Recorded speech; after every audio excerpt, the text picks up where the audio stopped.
مراحل سے گزرتا ہے۔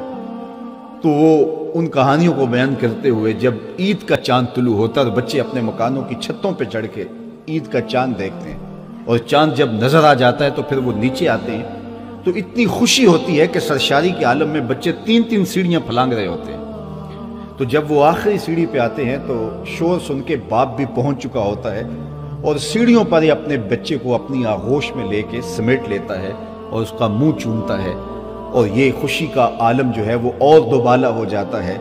اقبال کہتے ہیں کہ جب یتیم واپس آتا ہے سیڑھیوں سے تو اس کو اپنے بازو میں سمیٹنے والا کوئی نہیں ہوتا، اور پھر وہ گھر اندر جا کے اوندا لیٹ جاتا ہے اور اس کے آنسو بستر میں جذب ہو رہے ہوتے ہیں۔ اقبال تصور میں ہی یتیم کو وہاں سے اٹھاتے ہیں اور کہتے ہیں آ تجھے میں حضور کی دہلیز پہ لے چلوں، تیرے دکھوں کا مداوع کہیں اور نہیں ہوگا، تیرے دکھوں کا مداوع اسی چوکھٹ پہ ہوگا۔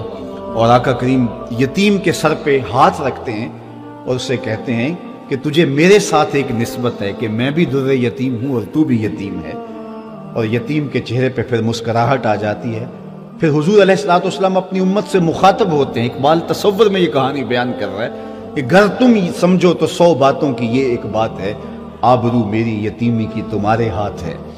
تو یتیم کے درد حضور جانتے ہیں، اس لیے کہ حضور اس مرحلے سے گزرے ہیں، اور یہاں تک لوگوں کو تاکید کی کائنات کے اندر اتنا حساس دل آپ کو کسی کا نہیں ملے گا جو میرے حضور کو اللہ نے عطا کیا۔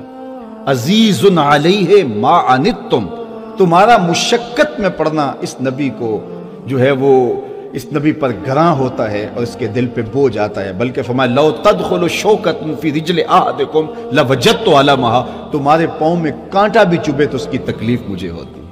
مبتلائے درد ہو کوئی عضو روتی ہے آنکھ، کس قدر ہم درد سارے جسم کی ہوتی ہے آنکھ۔ تو لوگوں کی جذبات کا کیسے لحاظ رکھا، اللہ اکبر۔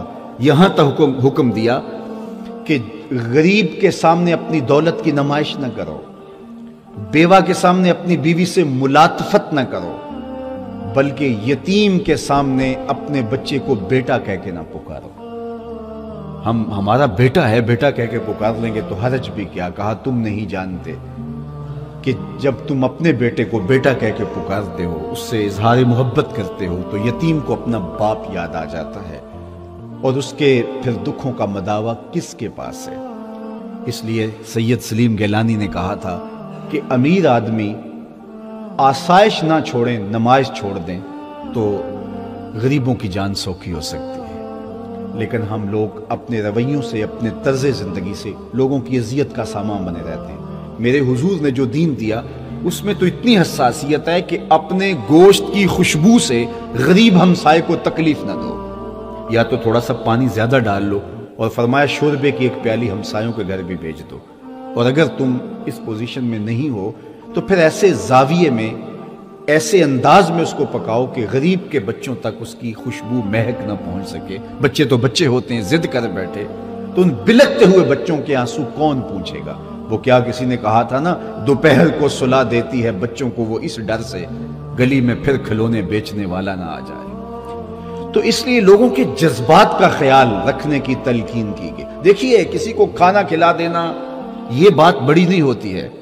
اللہ تعالیٰ نے قرآن مجید میں سورہ الفجر کے اندر ارشاد فرمایا کلا بل لا تکرمون الیتیم، تمہارا مسئلہ یہ نہیں ہے کہ تم یتیموں کو کھانا نہیں دیتے، نہیں، بلکہ تمہارا مسئلہ یہ ہے تم یتیموں کو عزت نہیں دیتے۔ بچا ہوا کھانا کہیں پھینکنے کی بجائے کسی کے منہ میں پڑ جائے اچھی بات ہے، یہ تو کمال نہیں ہے۔ اصل عزت نفس بڑی چیز ہے، اس کی محرومی کے احساس کو ختم کیا جائے۔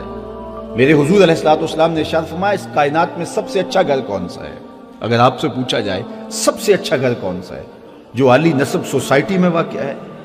سب سے اچھا گھر کون سا ہے؟ جو ساحل کنارے ہے، جس کے لان کشادہ ہیں، جس کے کمرے کھلے کھلے ہیں، جو کسی پرفضا مقام پر ہے؟ سب سے اچھا گھر کون سا ہے؟ فرمایا سب سے اچھا گھر وہ ہے جس گھر میں یتیم رہتا ہو اور اس کی عزت بھی ہوتی ہو۔